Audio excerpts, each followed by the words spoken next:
स्वागत है आप सभी का आपके अपने YouTube चैनल एग्ज़ाम वॉरियर्स पे। आज है 23 जनवरी और जैसा कि आप सभी जानते हैं 23 जनवरी को पराक्रम दिवस मनाया जाता है। पराक्रम दिवस 23 जनवरी को ही क्यों मनाया जाता है? क्योंकि नेताजी सुभाष चंद्र बोस की जयंती मनाई जाती है 23 जनवरी को। तो आज का दिन बहुत ही विशेष है क्योंकि आज मनाया जा रहा है पराक्रम दिवस। तो पराक्रम दिवस से जुड़े और नेताजी सुभाष चंद्र बोस जी के जीवन से जुड़े इंपॉर्टेंट क्वेश्चन या इंपॉर्टेंट फैक्ट आज के वीडियो में हम पढ़ने वाले हैं। यहाँ से क्वेश्चन एग्जाम में पूछे भी जाते हैं और ये इंपॉर्टेंट डे भी है, तो इसलिए आज का वीडियो आपके लिए बहुत ही ज़्यादा इंपॉर्टेंट होने वाला है। तो आज का वीडियो आप पूरा देखिएगा और अगर वीडियो अच्छा लगे तो लाइक एंड शेयर ज़रूर कीजिएगा। तो आज है नेताजी सुभाष चंद्र बोस की जयंती। तो सबसे पहले हम इन्हें नमन करते हैं नेताजी सुभाष चंद्र बोस को, जिन्हें भारत की पहली सरकार का प्रधानमंत्री भी कहा जाता है। भारत की पहली सरकार यानी कि उन्होंने अस्थायी सरकार बनाई थी भारत की और उसके प्रधानमंत्री के रूप में भी जाने जाते हैं। यानी कि ये कहें तो भारत की पहली सरकार के प्रधानमंत्री रहे थे सुभाष चंद्र बोस। तो अगर हम बात करें इनका जन्म, पहला क्वेश्चन यही से बन जाता है कि नेताजी सुभाष चंद्र बोस का जन्म कहाँ पर हुआ था। ये क्वेश्चन SSC CHSL 2018 में पूछा गया था। तो सबसे पहले आपको याद रखना है कि 23 जनवरी 1897 को इनका जन्म हुआ था। अगर हम बात करें तो आज भी है 23 जनवरी और आज इनकी 125वीं जयंती मनाई जा रही है। इम्पोर्टेंट और आपको याद रखना है कि 125वीं जयंती मनाई जा रही है 23 जनवरी 2022 को नेताजी सुभाष चंद्र बोस की। आपको ये भी याद रखना है इनका जन्म कहाँ हुआ था, तो ओडिशा राज्य के, उस समय ओडिशा के कटक में हुआ था इनका जन्म। तो ये इंपॉर्टेंट है और ये क्वेश्चन एग्जाम में पूछा गया है। यहाँ से प्रत्येक लाइन से क्वेश्चन पूछे गए हैं और आपको ये सभी ज़रूर याद रखने हैं। इसके बाद अगर हम बात करें इनके जीवन का, तो इनके जीवन की प्रमुख घटनाएं शुरू हुई थी 1938 के जो कांग्रेस अधिवेशन हुआ था, हरिपुरा अधिवेशन। इंपॉर्टेंट फैक्ट आपको याद रखना है कि जो हरिपुरा अधिवेशन हुआ था इसकी अध्यक्षता की थी नेताजी सुभाष चंद्र बोस ने। ये कांग्रेस का 51वां अधिवेशन था। जैसा कि आप सभी जानते हैं कि 1885 में, कब, तो 1885 में कांग्रेस की स्थापना हुई थी। A.O. ह्यूम के द्वारा कांग्रेस की स्थापना की गई थी 1885 में मुंबई में। तो इसका पहला अधिवेशन हुआ था 1885 में मुंबई में और इसी क्रम में चलता हुआ 51वां अधिवेशन आया था जो 1938 में हुआ था और ये हुआ था हरिपुरा में और इसीलिए इसे नाम दिया गया था हरिपुरा अधिवेशन और इसकी अध्यक्षता की थी नेताजी सुभाष चंद्र बोस ने। इसकी अध्यक्षता करते समय इनके भाषण में जो है गांधी जी जो कि अहिंसावादी थे, उन्हें इनका भाषण अच्छा नहीं लगा था क्योंकि इन्होंने कहा था कि अंग्रेजों से हमें सीधे ही मुकाबला करके हमारे देश को स्वतंत्र कराना है। तो ये बात इन्हें अच्छी नहीं लगी थी किन्हें, तो महात्मा गांधी को, जबकि महात्मा गांधी के द्वारा ही इन्हें अध्यक्ष बनाया गया था 1938 में। तो सबसे पहला इंपॉर्टेंट फैक्ट आपको याद रखना है कि जो हरिपुरा अधिवेशन हुआ था 1938 में जो कि 51वां अधिवेशन था, इसकी अध्यक्षता की थी नेताजी सुभाष चंद्र बोस ने। फिर आया 1939 का त्रिपुरी अधिवेशन। इस अधिवेशन में भी सुभाष चंद्र बोस को ही अध्यक्ष चुना गया था। एक मतदान हुआ था क्योंकि 1938 के अधिवेशन में जो भाषण दिया था नेताजी ने वो महात्मा गांधी को सही नहीं लगा था। तो महात्मा गांधी ने 1939 के त्रिपुरी अधिवेशन के लिए अपनी तरफ से एक नाम सुझाया था कि इन्हें अध्यक्ष बनाया जाना चाहिए। वो थे पट्टाभी सीतारामैया। तब पट्टाभी सीतारामैया और सुभाष चंद्र बोस के मध्य जो है चुनाव हुआ था कि कौन अध्यक्ष बनेगा। तब भी सुभाष चंद्र बोस ही वो चुनाव जीते थे, लेकिन महात्मा गांधी किसी और की तरफ थे। तो अंत में महात्मा गांधी के कहने पर ही पट्टाभी सीतारामैया को ही इसका अध्यक्ष बनाया गया था। किसका? तो त्रिपुरी अधिवेशन का। त्रिपुरी अधिवेशन ये 52वां अधिवेशन हुआ कांग्रेस का। इसके पहले जो अध्यक्ष है वो चुने गए सुभाष चंद्र बोस, लेकिन महात्मा गांधी के कहने पर उन्हें अध्यक्ष पद छोड़ना पड़ा था। तो अब आपको याद रखना है 1939 के त्रिपुरी अधिवेशन में जो हुआ मतभेद के कारण, मतभेद हो गया था सुभाष चंद्र बोस और महात्मा गांधी के कारण के मध्य, ठीक है दोस्तों। तब 29 अप्रैल 1939 को यानी कि इसी वर्ष इन्होंने कांग्रेस से इस्तीफा दिया था।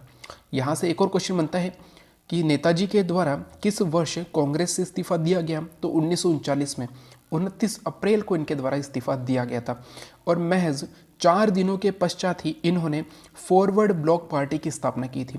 अगला इंपॉर्टेंट क्वेश्चन बनता है कि फॉरवर्ड ब्लॉक पार्टी की स्थापना कब हुई थी, किस वर्ष हुई थी, तो 1939 में हुई थी। किन के द्वारा की गई थी? तो नेताजी सुभाष चंद्र बोस के द्वारा की गई थी। आपको याद रखना है, यहाँ से प्रत्येक लाइन से क्वेश्चन पूछे गए तो आपको ये सभी इंपॉर्टेंट फैक्ट याद रखना है। साथ ही ये सुभाष चंद्र बोस जी की जीवनी भी है, एक तरीके से उनके जीवन में कौन कौन सी महत्वपूर्ण घटनाएं हुई ये भी इसी में शामिल है। तो आपको ये सभी बहुत ही अच्छे तरीके से याद रखना है। इसके बाद बात आती है 29 मई 1942 की। ये जर्मनी के तानाशाह हिटलर से इनकी मुलाकात हुई थी। ये भी बहुत ही महत्वपूर्ण है। ये क्वेश्चन पूछा गया है कि किस वर्ष नेताजी सुभाष चंद्र बोस और जर्मनी के तानाशाह हिटलर की मुलाकात हुई? तो 1942 में हुई थी। इनके द्वारा फॉरवर्ड ब्लॉक पार्टी की स्थापना की गई। कई बार ये जेल भी गए और सबसे अंत में ये जेल से भाग गए थे, यानी कि जेल से निकल गए थे और ये कैसे भी करके जो है ये जर्मनी पहुंचे। इनकी मुलाकात हुई 29 मई 1942 को जर्मनी के तानाशाह हिटलर से, लेकिन वहाँ पर इनकी कोई खास सहायता नहीं हो पाई थी और इसके पश्चात ये जर्मनी से निकलकर जापान चले गए थे। अब अगली बात आती है कि 21 अक्टूबर 1943 को सुभाष चंद्र बोस ने आज़ाद हिंद फौज के सर्वोच्च सेनापति की हैसियत से स्वतंत्र भारत की अस्थायी सरकार बनाई। तो ये है वो इम्पोर्टेंट फैक्ट कि अस्थायी सरकार बनाई गई थी, यानी कि देश की पहली अस्थायी सरकार बनी थी। किनके नेतृत्व में बनी थी? तो सुभाष चंद्र बोस के नेतृत्व में बनी थी। इसका नाम क्या रखा गया था? इसका नाम रखा गया था आरजी हुकूमत आज़ाद हिंद, यानी कि आज़ाद हिंद फौज। और आज़ाद हिंद फौज के ही सेनापति नियुक्त हुए थे सुभाष चंद्र बोस। कब हुए थे? 21 अक्टूबर 1943 को हुए थे। अगर ये क्वेश्चन एग्जाम में पूछ लिया जाए कि भारत की पहली अस्थायी सरकार कब बनी थी, तो 1943 में बनी थी 21 अक्टूबर को। और इसके प्रमुख बने थे, आज़ाद हिंद फौज के भी प्रमुख बने थे सुभाष चंद्र बोस। ये इंपॉर्टेंट फैक्टर आपको याद रखना है। और ये जो अस्थायी सरकार बनी थी इसे 11 देशों की सरकारों ने मान्यता दी थी। जब भी किसी देश में कोई सरकार बनती है तो उसे अन्य देशों के द्वारा मान्यता दी जाती है। जैसा कि आप सभी जानते हैं कि हाल ही में अफगानिस्तान में तालिबान की सरकार बनी है, तो इस सरकार को अन्य देशों की सरकारों से मान्यता लेनी होती है, यानी कि मान्यताएं दी जाती है। तो अभी तक तालिबान को पूरे देशों ने जो है मान्यताएं नहीं दी है। ठीक है दोस्तों, तो ये जो अस्थायी सरकार बनी थी ये उस समय के 11 देशों ने इसे मान्यता दी थी। ये भी इंपॉर्टेंट फैक्ट आपको याद रखना है। इसके बाद नाम आता है कि जो आज़ाद हिंद फौज का गठन हुआ इसमें महिलाओं के लिए झांसी की रानी रेजिमेंट बनाई गई थी। ये भी आपको याद रखना है कि झांसी की रानी रेजिमेंट किनके द्वारा बनाई गई थी? तो नेताजी सुभाष चंद्र बोस के द्वारा बनाई गई थी। और ये आज़ाद हिंद फौज में महिलाओं के लिए एक रेजिमेंट थी। अगर हम बात करें तो जापान सेना ने, जब जापान जो द्वितीय विश्व युद्ध चल रहा था तब जापान ने अंग्रेजों को हराकर अंडमान और निकोबार द्वीप जीत लिए थे, जो इस समय भारत का हिस्सा है अंडमान और निकोबार द्वीप। तो जापानी सेना ने अंग्रेजों को हराकर ये द्वीप जीतकर नेताजी को दे दिए थे, क्योंकि उस समय नेताजी और जापानी सेना एक साथ थे, क्योंकि जापानी जो थे ये अंग्रेजों को हराना चाहते थे और नेताजी सुभाष चंद्र बोस अंग्रेजों से भारत को आज़ाद कराना चाहते थे। तब जापानी सेना के साथ मिलकर काम कर रहे थे नेताजी सुभाष चंद्र बोस, और जापानी सेना ने द्वितीय विश्व युद्ध में अंग्रेजों से अंडमान और निकोबार द्वीप जीत लिए थे और जीतने के बाद इन्हें नेताजी को दे दिए थे। अब नेताजी ने इन द्वीपों का नाम बदला था। और यहाँ से एक और क्वेश्चन बहुत ही इंपॉर्टेंट बनते हैं कि नेताजी ने इन द्वीपों का नाम बदलकर क्या रखा था? तो अंडमान और निकोबार द्वीप को जीतकर नेताजी ने इन द्वीपों का नाम शहीद और स्वराज द्वीप रखा था। ये बहुत ही इंपॉर्टेंट और आपको याद रखना है कि अंडमान द्वीप का नाम नेताजी के द्वारा क्या रखा गया था या निकोबार द्वीप का नाम नेताजी के द्वारा क्या रखा गया था। तो ये इंपॉर्टेंट है और आपको याद रखना है। इसके बाद एक क्वेश्चन जो एग्जाम में पूछा भी गया है, ये हाल ही में राजस्थान स्टेट के किसी एग्जाम में पूछा गया था कि महात्मा गांधी को, यानी कि नेताजी सुभाष चंद्र ने किस दिन, वो पूरा दिन आपसे पूछा गया था कि किस दिन या किस डेट को महात्मा गांधी से रेडियो पर बात करते हुए उन्हें राष्ट्रपिता संबोधित किया गया था। ये बहुत ही इंपॉर्टेंट क्वेश्चन, मतलब ऐसा क्वेश्चन पूछा गया था जिसमें पूरी डेट पूछी गई थी। अगर ईयर पूछा जाता तो 1944 हो जाता, लेकिन वहाँ पूरी डेट लिखी गई थी। तो 6 जुलाई 1944 को वो दिन था जब नेताजी सुभाष चंद्र बोस ने महात्मा गांधी से रेडियो पर बात की थी और इस बात में इन्होंने महात्मा गांधी को राष्ट्रपिता के नाम से संबोधित किया था।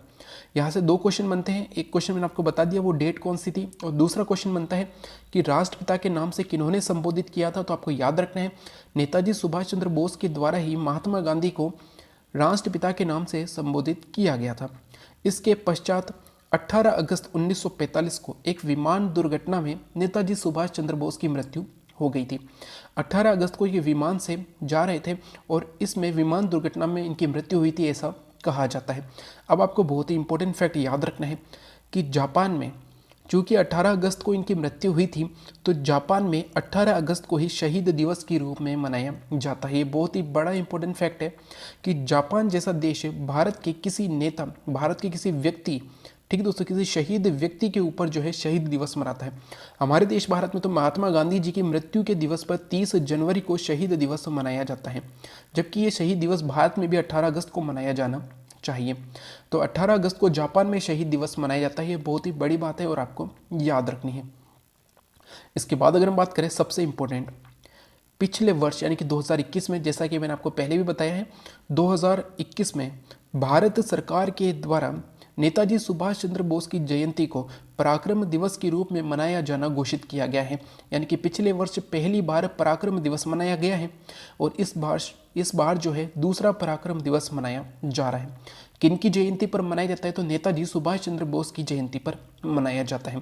तो 23 जनवरी 2021 को भारत सरकार द्वारा पराक्रम दिवस मनाया जाना घोषित किया गया है और इस वर्ष भी पराक्रम दिवस मनाया जा रहा है आज ही के दिन। तो ये बहुत ही इंपॉर्टेंट डे है पराक्रम दिवस, जो कि नेताजी सुभाष चंद्र बोस की जयंती पर मनाया जाता है। तो आई थिंक आज का ये वीडियो आपको अच्छा लगा होगा और इसमें जितने भी इंपॉर्टेंट फैक्ट बताएंगे वो सभी क्वेश्चन के रूप में एग्जाम में पूछे गए हैं, तो आपके आने वाले एग्जाम के लिए बहुत ही इंपॉर्टेंट है। तो नेताजी सुभाष चंद्र बोस को आज हमारी तरफ से उनकी जयंती पर हार्दिक श्रद्धांजलि, ठीक है दोस्तों, उनको नमन करते हैं नेताजी सुभाष चंद्र बोस को, जो कि भारत की पहली अस्थायी सरकार के प्रमुख थे। तो एक तरीके से ये भारत के पहले प्रमुख बने थे, ठीक है दोस्तों।